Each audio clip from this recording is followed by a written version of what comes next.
Selamünaleyküm arkadaşlar. Farabi Online Dershanesi'ne hepiniz hoş geldiniz. Bu videomuzda sizlerle B2 kitabımızın ikinci ünitesinin B ve C kısımlarına geçiyoruz. İkinci ünitemizin B kısmı geçmişten günümüze iletişim. Bu bölümümüzde iletişim konusundan bahsetmiş olacağız ve edilgen cümlelerin gerçek öznesi olan tarafından kavramını dil bilgisi konumuzda sizlerle birlikte işleyeceğiz arkadaşlar. Herkes tarafından, müdürlüğünce, ressamın son sergisi herkes tarafından beğenildi. Halkla İlişkiler Müdürlüğü'nce bir seminer düzenlenildi şeklinde cümlelerimiz verilmiş. Şimdi ise okuma metnimiz. Günümüzde iletişim. Günümüzde Facebook, Twitter, YouTube ve bloglar en etkili iletişim araçları olarak insanlar tarafından tercih edilmektedir. Facebook'un üye sayısı Temmuz 2010'da 500 milyon civarındaydı. Eylül 2011'de ise 800 milyon kullanıcıya ulaşıldı. Facebook'un kurucusu Mark Zuckerberg tarafından belirtildiğine göre Ekim 2011'de tek bir günde 500 milyon kişi Facebook'a girmiştir. Bugün ise bu sitenin kullanıcı sayısı 900 milyondan fazladır. Bu verilere bakıldığında şunlar söylenebilir. Eğer Facebook bir ülke olsaydı Çin ve Hindistan'dan sonra dünyanın en büyük üçüncü ülkesi olurdu. Türkiye'de ise 30 milyon aktif Facebook kullanıcısı var. Bu sayı Türkiye'nin 65 ilinin nüfusunun toplamına eşittir. Türkiye üye sayısı bakımından dünyada 5. sırada yer almaktadır. Türkiye'de yaklaşık bir günde 56 dakika Facebook'ta geçirilmektedir. Aynı kullanıcılar yemek için ise bir günde 27 dakika harcamaktadır. Facebook ayrıca bir mobil olarak da kullanılmaktadır. Yaklaşık 500 milyon kişi Facebook'a cep telefonundan ulaşmaktadır. Türkiye'de ise bu oran %50'nin üzerindedir. Twitter'da ise 2010 yılında 75 milyon kullanıcı hesabı olduğu tespit edilmiştir. Bu sayı 2011'de 175 milyonken son zamanlarda dünya genelinde 465 milyona çıkmıştır. Türkiye'de ise 7,2 milyon Twitter kullanıcısı bulunmaktadır. Dünya genelinde bir günde 175 milyon tweet atılmaktadır. Bu iletilerin sahipleri el ele tutuşsaydı dünyanın çevresini 6,5 kere dolanırdı. Twitter'da iletişim gücünün sınırları aşılmıştır. Örneğin ünlü basketbolcu Shaq, basketbolu bıraktığını basın toplantısı yerine Twitter'dan duyurmuştur. İletişim ve haberleşmenin büyük bir bölümü internet üzerinden gerçekleşmektedir. Bunun sonucunda sosyal hayatta değişiklikler yaşanmaktadır. Gençlerin %80'i Facebook profillerine bakarak kişileri tanıyabileceklerini düşünmektedir. Bugün Amerika'da evlenen her 4 çiftten biri internet üzerinden tanışmaktadır. Sosyal medyadaki paylaşımların %80'i insanların alışveriş kararını etkileyebilmektedir. Ünlü insanlar takipçi sayıları bakımından sosyal bir yarışa girebilmektedir. İnsanların %48'i yatmadan önce sosyal ağları kontrol etmektedir. Gençlerin %20'si ise birkaç saat Facebook'a girmemeyi oksijensiz kalmaya benzetmektedir. Peki, acaba bu bir bağımlılık mıdır? Bizi bundan sonra neler beklemek şeklinde okuma metnimiz verilmiş arkadaş. Şimdi metnimize bakarak cevaplayacağız. Metne göre iletişimin gelişmesi ile sosyal hayat arasında nasıl bir ilişki vardır? İletişimin gelişmesiyle birlikte sosyal hayatımızın her anı etkilenmektedir. Metinde bahsedildiği gibi evliliklerin 1/4'ü sosyal medya üzerinden tanışarak yapılmaktadır. Sosyal hayat ile iletişim arasında doğru orantı vardır diyebiliriz metne göre. Bir sonraki hazırlık çalışmamızda ise aşağıdaki kelimeleri eş anlamlıları ile eşleştirelim. 6. hazırlık çalışmamızda 6 tane kelime verilmiş arkadaşlar. Bu kelimeler iletişim ile ilgili olan kelimelerimizdir. Aktif kelimesinin eş anlamlısı etkin demektir.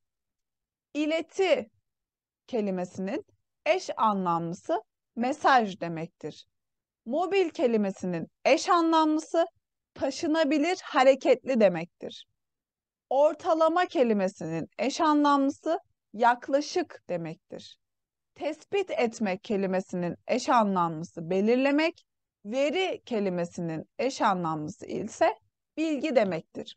Mesela bir olay hakkında veri toplamak demek, bir olay hakkında bilgi toplamak demekle aynı anlamda kullanılmaktadır. Ya siz kısmında Facebook ve Twitter gibi iletişim siteleri sizin için ne anlama gelmektedir? Bir iletişim aracı olarak bilgisayar ve interneti bir günde ne kadar kullanıyorsunuz şeklinde şahsınıza yönelik soru sorulmuş. Siz de bunu kendinize ait cevaplayabilirsiniz. Şimdi ise dil bilgisi konumumuzda tarafından kavramını işleyeceğiz arkadaşlar. Edilgen cümlelerde gerçek özne tarafından kelimesiyle birlikte kullanılır. Normalde arkadaşlar biz fiilin kim tarafından yapıldığını bilmiyorduk değil mi? Ama burada tarafından kullanıldığı için edilgen cümlelerin gerçek öznesini bulabiliyoruz. Teknoloji dersi projeleri öğretmen tarafından incelendi. İncelendi. Kim inceledi? Kim tarafından incelendi? Öğretmen tarafından. Onun yemekleri her zaman başkaları tarafından beğenilir. Yani burada gerçek özne işi yapan kişiyi belli ediyor. Tarafından kavramı. Bu sene fırıncılar tarafından ekmeğe zam yapılmadı. İşi yapan kim? Fırıncılar. Hırsız hakim tarafından suçlu bulunmuş mu? Hakim tarafından. Bu araba eşiniz tarafından hiç kullanılmamış mı şeklinde edilgen çatılı fiillerimizde gerçek özne kelimesiyle birlikte kullanılıyor arkadaşlar. C ekine gelince tarafından ile aynı anlam ve görevdedir.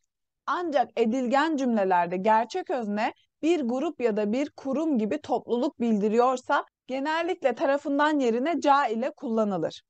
Örnek verelim arkadaşlar. Yani demek istediği bir kişi değil, bir kurum veya topluluk ise tarafından yerine ca kullanılır. Türkçenin güzel ve doğru kullanılması gerektiği Türk Dil Kurumunca belirtildi. Temizlik görevlilerince okul binası temizlenildi. Daha önce Dil Merkezi Başkanlığınca Bursa'ya gezi düzenlenildi. Tiyatro oyunu izleyicilerce beğenildi mi? Okul müdürlüğünce öğrencilere kitap hediye edilmedi mi? Bu örneklerin hepsinde arkadaşlar ca eki gelen eklerimiz topluluk veya kurumlara gelmiştir dikkat ettiyseniz. Ca ekiyle tarafından ekini ayıran özelliğimiz neymiş? Tarafından geldiği zaman bir birey tarafından yapılan işlere geliyor. Eğer ca eki geldiyse bir topluluk, bir kurum veya kuruluş bildiriyorsa ca geliyor arkadaşlar. Annesinin ameliyatı ünlü bir doktor nokta nokta yapılmış. Bu nedir? Doktor bir bireydir. Bu yüzden tarafından seçeneğini işaretliyoruz. Bilim adamları nokta nokta yeni bir gezegen bulmuş. Bilim adamları arkadaşlar nedir? Bir topluluktur. Genellikle topluluk veya kurum bildirince ne yapıyorduk arkadaşlar? Ca C2 getiriyorduk. Bilim adamlarınca yeni bir gezegen bulunmuş. Bu kalem öğretmene bir öğrenci nokta nokta hediye edilmiş.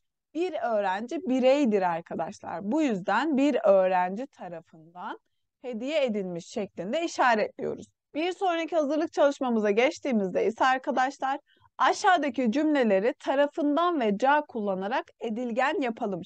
1876'da Alexander Graham Bell telefonu icat etti. 1876'da telefon Alexander Graham Bell tarafından icat edildi. 1909'da General Electric şirketi ilk elektrikli ekmek kızartma makinesini üretti. 1909'da General Electric şirketi tarafından ilk elektrikli ekmek kızartma makinesi üretildi şeklinde edilgen yapıyoruz. 1968'de Douglas Engelbart internet teknolojisini ortaya çıkardı. 1968'de Douglas Engelbart tarafından internet teknolojisi ortaya çıkarıldı. Ütü masasını 1892 yılında Afrikalı bir kadın olan Sarah Bon geliştirdi. Ütü masası 1892 yılında Afrikalı bir kadın olan Sarah Bon tarafından geliştirildi. Yemek çubuklarını ilk defa 5000 yıl önce Çinliler kullandılar. Yemek çubukları ilk defa 5000 yıl önce Çinliler tarafından kullanıldı şeklinde söyleyebilirsiniz arkadaşlar. Ya ki Çinlilerce kullanıldı da diyebilirsiniz. Dinleme ve yazma metniyle ikinci ünitemizin B kısmı sona eriyor arkadaşlar. Yazma metninde geçmişteki mucitlere bir mektup yazalım. Onlar sayesinde dünden bugüne iletişim teknolojisi nasıl gelişti? Aşağıdaki maddeleri kullanarak onlara teşekkür edelim diyor arkadaşlar. Onlar iletişim ile ilgili hangi icatları yapmışlar? Bugün hangi iletişim araçlarını kullanıyorsunuz? Geçmişteki ile bugünkü iletişim araçları arasındaki farklar neler? Günümüz iletişim araçlarının size faydası nedir? Onlar olmasaydı sizin hayatınızda neler değişirdi? Anlatalım ve hepsi için mucitlere teşekkür edelim şeklinde bir yazma hazırlık çalışmamız var arkadaşlar. Siz de bunları boş bir kağıt alarak geçmişten bugünümüze yapılan icatları göz önünde bulundurarak yazabilirsiniz. Bu şekilde arkadaşlar ikinci ünitemizin B kısmını bitirmiş bulunuyoruz. İkinci ünitemizin C kısmında geçmişten günümüze ulaşım konusuna değineceğiz arkadaşlar. Dil bilgisi konumuz olarak da zarf fiillerle devam edeceğiz. Başladığım zaman, bitmediğimde, bitirdiğimde, çıkacağım sırada, uyuyacağım zaman, derse gitmediğimde arkadaşlarımdan geri kalıyorum. Üniversiteyi bitirdiğimde avukat olacağım. Tam evden çıkacağım sırada anahtarımı unuttuğumu fark ettim. Uyuyacağım zaman televizyonu mutlaka kapatırım şeklinde birkaç cümle verilmiş arkadaşlar. Hazırlık çalışması olarak geçmişten günümüze hangi kara ulaşım araçları kullanılmıştır sıralayalım şeklinde bir çalışma verilmiş arkadaşlar. Burada arkadaşlar eş zamanlı kullanılan ulaşım araçlarımız da vardır ama kronolojik sıraya göre dizmek gerekirse at arabası, bisiklet, motosiklet, tren, otomobil, metro ve tramvay şeklinde sıralayabilirsiniz arkadaşlar. Ama dediğimiz gibi günümüzde de eş zamanlı olarak kullanılıyor. Sadece kronolojik olarak böyle bir sıraya dizebiliriz. Ulaşım araçları. E-bike en hafif motorlu ulaşım aracı. Ağırlığı sadece 8,9 kilogram. Omuz çantasıyla taşınabiliyor. Bina içinde kullanılabiliyor. Bu araç size saatte 20 kilometre hızla gideceğiniz yere ulaştırıyor. Araçla işiniz bitince katlayıp çantanıza koyuyor ve fişe takıp şarj ediyorsunuz. Bu araçla trafikte engel yaşamıyor, ulaşımı bedavaya getiriyorsunuz. Ancak fiyatı şimdilik biraz tuzlu. 3.500 euro kadar. Bu araç hem uçabiliyor hem de yolda gidebiliyor. Ayrıca 10 litre benzin aldığınızda 100 kilometre, deponuzu doldurduğunuz zaman ise 750 kilometre gidebiliyorsunuz. Araç 200 kilogram bagaj kapasitesine sahip. Bu aracı kullanabilmek için araba ehliyetinin yanı sıra 20 saat uçuş dersi alarak bir pilot ehliyeti almanız da gerekmekte. 3. Lynx isimli bu araç insanları uzaya taşımak için tasarlanmıştır. Epey küçük olan bu araç ticari uzay uçuşlarının spor arabası olarak biliniyor. Araç sadece 2 kişilik yani pilot ve bir yolcu için. Yeryüzünde 61 bin metre yukarıya yani uzaya kadar gidip geliyorsunuz. Bir uçuş 25 dakika sürüyor. Araç uçtuğu zaman en az 64 bin dolarlık yakıt harcıyor. Bu seyahat yolcuya ne kadar mal olacak? Bu henüz belli değil. Jules Verne'nin devre alemini yerinizden kalkmadan yaşamak istiyorsanız uluslararası uzay istasyonu için ideal. Yerden 340 kilometre uzaklıkta olduğu için yeryüzünden çıplak gözle görebiliyor. Birçok ülkenin katkılarıyla yapılan bu istasyonda Kasım 2000'den bu yana insanlar oturuyor. Ares-1 yaklaşık 25 tonluk bir yükü yeryüzünden alıp uluslararası uzay istasyonuna güvenli bir şekilde taşıyabiliyor. Bu aracın deneme uçuşu ilk olarak 2 Ekim 2009'da gerçekleştirilmiş ve 2014-2020 yılları arasında ulaşımda kullanılması planlanıyor şeklinde okuma metnimiz verilmiş arkadaşlar. Aşağıdaki soruları metne göre cevaplayalım. Metne göre birinci paragraftaki araçla ilgili doğru cümlelere D, yanlışlara Y yazın diyor arkadaşlar. Çok pratik olduğu doğrudur. Çünkü ne diyordu? Çantanızdan çıkarıp katlayıp rahatlıkla kullanabilirsiniz. Ulaşım çok ucuz diyordu. Nedir? Doğrudur arkadaşlar. Neden? Çünkü şarj edip kullanabiliyordunuz. Sahip olmak çok kolay. Bu yanlıştı arkadaşlar. Neden? Şimdilik biraz pahalı olduğunu söylüyordu. İkinci paragraftaki araçla ilgili cümleler doğru ise D, yanlış ise Y yazalım. Hem araba hem uçak olarak tasarlanmış. İkinci metne baktığımız zaman evet arkadaşlar. Hem uçak hem araba olarak tasarlanmış. Elektrikle çalışır sorusuna dönüp baktığımızda bu nedir? Yanlıştır arkadaşlar. Yakıtla çalışıyordu. Kullanmak için iki ehliyet gerekir. Evet, hem pilot ehliyeti hem de sürücü ehliyeti gerekir. Üçüncü paragraftaki araçla ilgili cümleler doğru ise D, yanlış ise Y yazın. Görüntüsü spor bir arabaya benzemektedir. Doğru. Ailecek yolculuk yapılabilir. Yanlış. Çünkü nedir? Pilot ve bir yolcu için tasarlanmıştır. Çok fazla yakıt harcar. Evet, doğru. Çok fazla yakıt harcar. Buna da doğru diyoruz.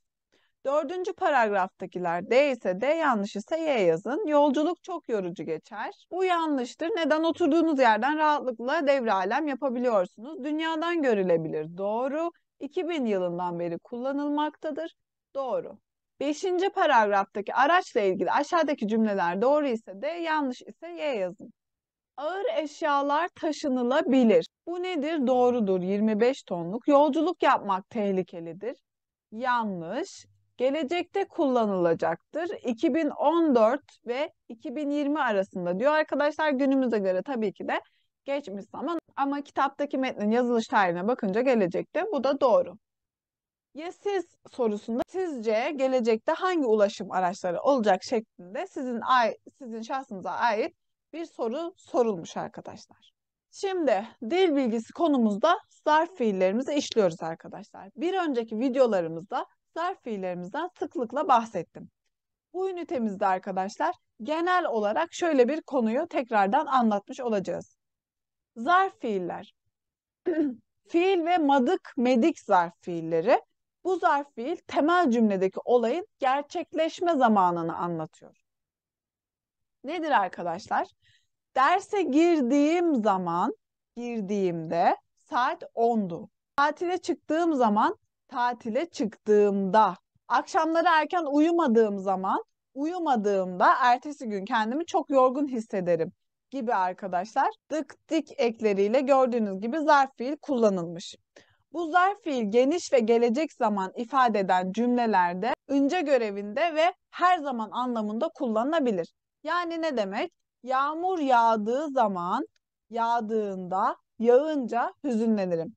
Şimdi ana cümlemiz yağmur yağdığı zaman hüzünlenirim. Biz bunu zarf fiil yapınca yağmur yağdığında hüzünlenirim. Ince eki gelince de yağmur yağınca hüzünlenirim. Bu ne demek arkadaşlar? Her zaman genel bir ifade bildiriyor. Yaz geldiği zaman ailemle yazlığa gider, denize gireriz. Yaz geldiğinde ailemle yazlığa gider ve denize gireriz. Yaz gelince ailemle yazlığa gider ve denize gireriz şeklinde bir genel ifade. Yani her zaman olan ifade belli edilmiş arkadaşlar. Şimdi dık dik zarf fiili. Bu zarf fiil temel cümledeki işin başlama zamanı ile yan cümledeki işin başlama zamanının neredeyse aynı olduğunu anlatmak için aynı anda anlamı ile kullanılır. Bu yapı ırken ile aynı anlamdadır. Alışverişe çıktığı sırada yağmur yağmaya başlamış. Alışverişe çıktık. Buradaki dıktik zarf fiildir arkadaşlar. Alışverişe çıktığı sırada, çıktığı zaman yani aynı anda yağmur yağmış. Öğrenci tahtaya kalktığı sırada ders bitti. Öğrencinin tahtaya kalkmasıyla dersin bitmesi aynı anda olmuş. Dün akşam yatağıma yattığım sırada deprem oldu. Yatağına yatmasıyla depremin olması aynı zamanda gerçekleşmiş. Arkadaşlarını aradığı sırada telefonunun pili bitti. Arkadaşını ararken telefonun pilinin bitmesi aynı zamanda gerçekleşmiş.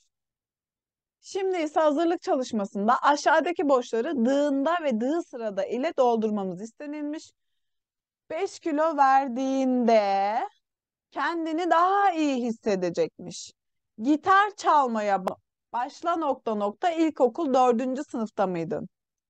Gitar çalmaya başladığında ilkokul 4. sınıfta mıydın? Erken uyuduğumda ertesi gün sınıfta başarılı olamıyorum. Hasta olduğumda erkenden yatar, dinlenirim. İlk arabasını aldığında gece gündüz gezecekmiş. İşe geldiğinde mutlaka bir bardak işe geldiğimde mutlaka bir bardak kahve içerim. Mülakata girdiğim sırada dilim tutuldu ve hiçbir şey söyleyemedim. Şimdi mülakata girdiğim sırada burada iki işin aynı zamanda gerçekleştiği söz konusu arkadaşlar. Öğretmen bana cevap hakkı vermediğinde üzülüyorum. Tam erkenden yatağıma yattığım sırada yarın okulun tatil olduğunu hatırladım. Aynı anda iki iş gerçekleşti. Türkçe öğrenmeye başladığımda 15 yaşındaydım şeklinde tamamlayabiliriz arkadaşlar. Bu zarf fiil eklendiği fiilin gerçekleşmeden temeldeki cümledeki işin olayın gerçekleştiğini anlatmak için o zaman anlamında kullanılır. Ne demek istiyorum? Eve geç gideceğim zaman aileme önceden haber veririm. Yani gideceğim zaman, o işi yapacağım zaman anlamında. Okula gitmeyeceğin zaman öğretmenine haber vermelisin. Sınava gireceğim zaman önceki akşam erken yatarım. Aileni ziyaret edeceğin zaman onları arar mısın, sürpriz mi yaparsın şeklinde bir işi yaparkenki zamanı anlatmak için kullanılır. Bu zarf fiil eklendiği fiil gerçekleşmek üzereyken temel cümledeki olayların gerçekleştiğini anlatmak için aynı zamanda anlamıyla kullanılır. Nedir arkadaşlar? Evden çıkacağım sırada telefonum çaldı. Kalıbım ne? Fiil, acak, ecek ve sırada. Taksiye bineceğim sırada cüzdanımı evde unuttuğumu fark ettim. Yani aynı anda bir işi yaparken aynı anda başka bir şey olduğunu fark ettim. Tam seni arayacağım sırada misafir geldi ve arayamadım. Yani temel cümlemdeki fiili yapamıyorum çünkü yan cümledeki fiilimi yapıyorum.